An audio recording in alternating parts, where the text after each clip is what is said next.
Radio Sucesos 101.7 FM presenta su noticiero Sucesos con Milton Pérez y Verónica Larrea. Un periodismo libre para una democracia plena. Los hechos y las opiniones de los sucesos que marcan nuestro tiempo.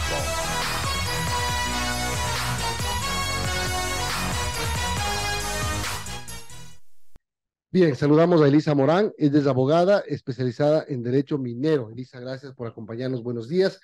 Acabamos de hablar con el ministro sobre el tema de la consulta del Yasuní. Vamos a hablar contigo sobre el tema de la consulta del Chocó Andino en Quito, pero solo quiero empezar por un tema que dijo el ministro.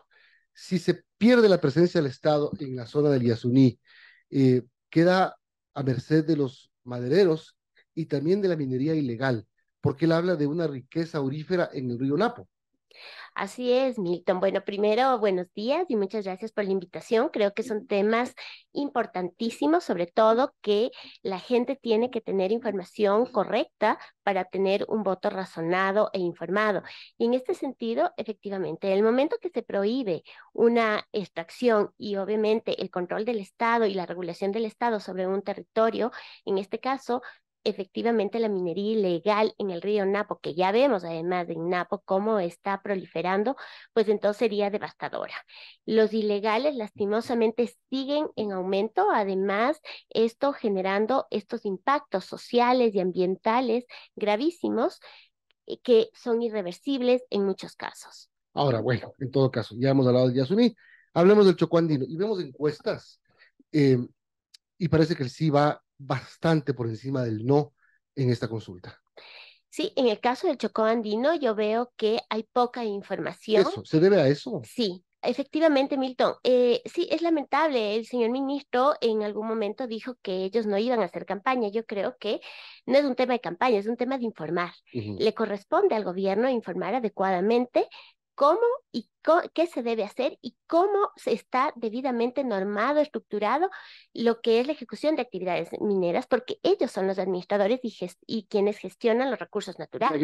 Y han hecho campañas, digamos, sobre el tema del Yasuní. Lo que no han hecho es por el Chocó Andino. No se ha Exacto, visto. no, no se ha visto. Y además se discute desde el lado económico, del impacto económico, mas no se discute justamente el tema de que cualquier operación del sector extractivo, sea petrolero o sea minero, actualmente está debidamente regulado. Tenemos normas que justamente tienen que cumplir los estándares por encima de los estándares nacionales, estándares internacionales y mejores prácticas no solo en la aplicación técnica, Milton, sino respecto de los impactos sociales y ambientales. Es una de las poquísimas actividades que está debidamente regulado. Por lo tanto, eso tiene que entender e informarse el público. Ahora, ¿qué es importante conocer respecto a lo del Chocó Andino y por qué mencionamos que no hay información suficiente? A ver, primero, porque efectivamente no han dicho ni se ha resumido cuál es el pronunciamiento de la Corte Constitucional. La Corte Constitucional, cuando el dictamen favorable, estableció que este dictamen de la consulta, primero, incluye a los electores del Distrito Metropolitano, mientras que establece que los efectos se circunscribirán a las parroquias rurales de Nono, Calacalina, Negalna, Legalito, Gualea y Pacto. Los efectos de la consulta solo son para el futuro, hacia el futuro, y no podrán exceder el ámbito de las competencias constitucionales y legales fijadas en cada nivel de gobierno. Ahí, un ratito. Cuando dice solo a futuro, significa que lo que pasa hoy va a seguir pasando. Tiene que seguir pasando, así es, tiene que respetarse, es parte de la seguridad jurídica. Ahora, hay ya concesiones mineras en la zona del Chocó Andino adjudicadas. Hay concesiones, así es, concesionadas que están en exploración y otras que están en trámite. ¿Cuántas son? Más o menos son 12 concesiones que están otorgadas y alrededor de 6 o 7 concesiones que están en trámite aproximadamente. No tengo el dato exacto, pero eso es lo que justamente se habla. Todas esas concesiones están en fase de exploración. No quiere decir que de 12 concesiones haya 12 minas. Efectivamente, no todas van a desarrollar un yacimiento, porque justamente la exploración es la que va a determinar si existe o no un yacimiento que justifique su explotación. Ahora, ¿qué pasa si alguna de ellas encuentra un yacimiento? está regulado porque cada fase de la explotación está debidamente normado, inclusive en cuanto al cumplimiento ambiental. Y como vemos y sabemos y hemos discutido, ya viene el tema de la consulta ambiental, está debidamente regulada. Por lo tanto, hay procesos de participación ciudadana justamente para aporte, porque esa es otra cosa, Milton. El proceso de participación ciudadana y ese derecho no implica oposición. ¿Qué solución? ¿Cuál es la observación o justificación técnica que yo tengo a decir que, por ejemplo, va a generar un daño? ¿Por qué? Lo estoy demostrando, hasta el día de hoy no lo han demostrado. De acuerdo. Bueno, hablando del tema, ¿qué pasaría si es que gana el sí en la consulta? ¿Cuáles son los efectos que tendría esto en el Chocó andino? Bueno, en caso de ganar el sí, me dices, claro, perfecto. En ese caso no se podrían entregar concesiones mineras. En adelante no se podría seguir haciendo exploración, obviamente menos explotación en el Chocó, pero tampoco se dice, y el dictamen, qué es lo que se va a hacer a futuro. Se entendería que es la preservación de este ecosistema, de esta declaración de biosfera del Chocó andino, pero ¿cuál es la solución? ¿Qué ha hecho Quito para mantenerlo? ¿Qué han hecho estas iniciativas o ONGs que ahora se quejan y generan oposición? ¿Cuál es la solución? A justamente manejar ese ecosistema. No Ahora, ¿qué existe. tiene el Chocó andino para que se haga una consulta popular para dejar lo que tiene adentro? Adentro. Bueno, adentro tiene metales como el oro. Obviamente el oro va junto con otros metales secundarios, que puede ser la plata, y de esta manera hay una riqueza de los recursos del subsuelo, ¿no? Entonces eso es lo que justamente es necesario explorar para poderlos ver, qué es lo que hay, si es comercialmente explotable o no, y poder desarrollar dentro de la normativa y la técnica. Y sobre todo cuando tú escuchas que hay riqueza y potencial aurífero, siempre relacionas con la minería ilegal. La pregunta es, si es que no puede entrar la minería legal, ¿qué garantía tenemos de que no entre la ilegal? Bueno, no existe una garantía y justamente conjugando con la pregunta de Verónica, eso es lo que va a pasar. Si gana el sí, se va a generar minería ilegal. Eso no tiene ámbitos, no tiene delimitaciones, ¿Tiene no tiene consulta popular? prohibiciones, no Ahora tiene la pregunta consulta es, ¿por popular. qué si en consulta no se ha generado una minería ilegal en esa zona? No, sí se ha generado.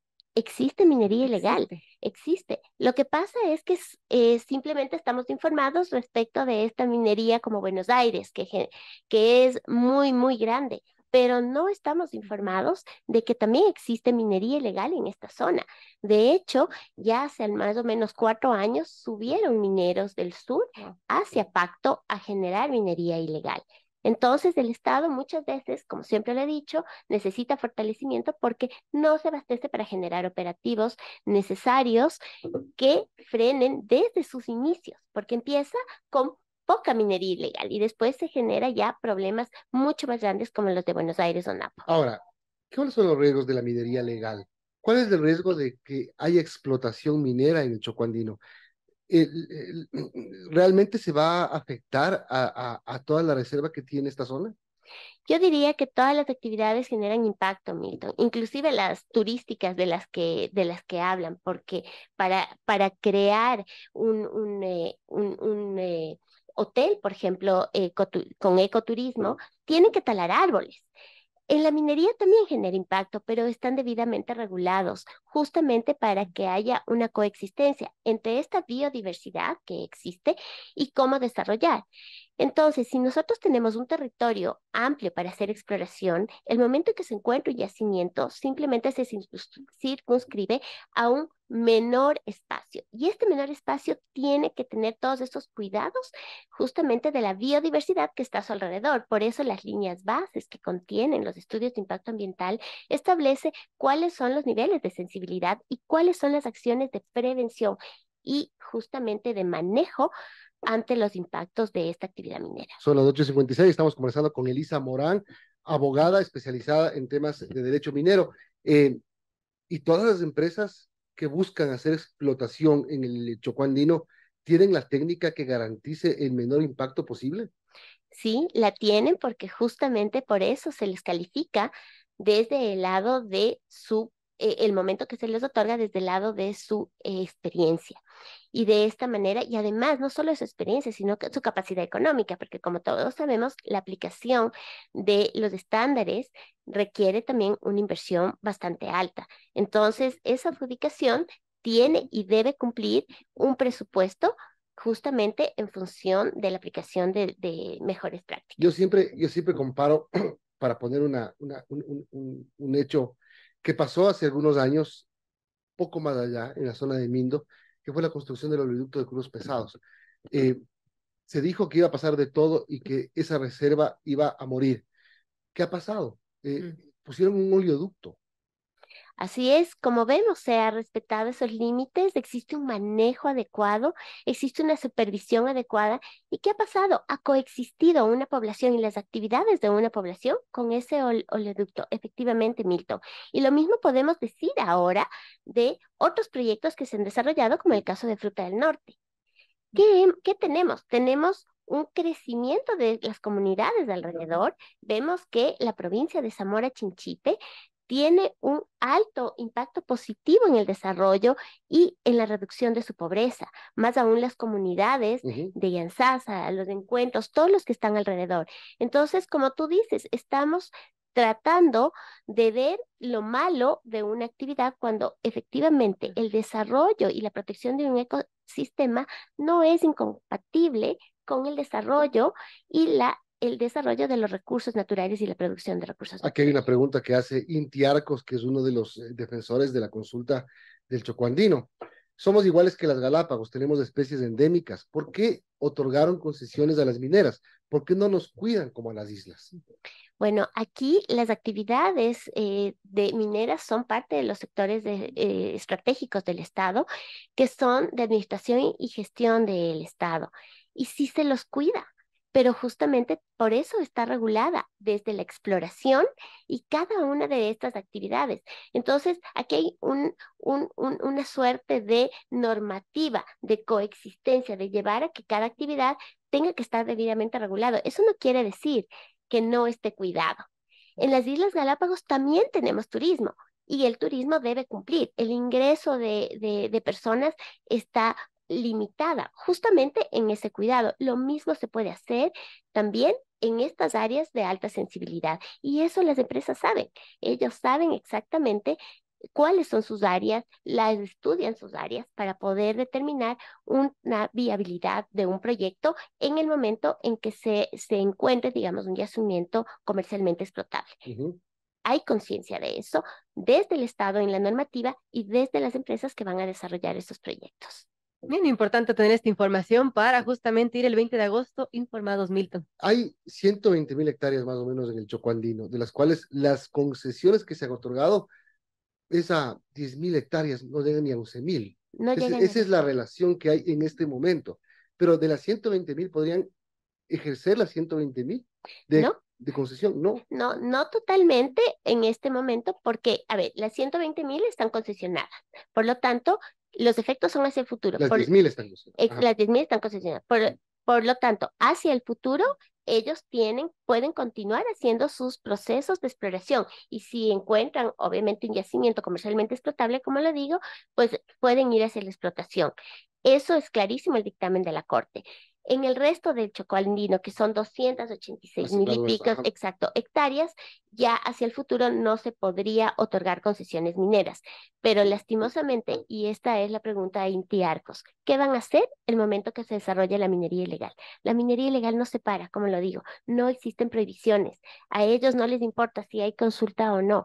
Simplemente se posesionan en los territorios y empiezan con un extractivismo antitécnico y sí con un grave impacto. No les importa la flora, no les importa la fauna. Entonces, ¿qué va a hacer Inti Arcos? ¿Qué van a hacer esas ONGs? ¿Van a establecer acciones de protección? Quisiera verlo.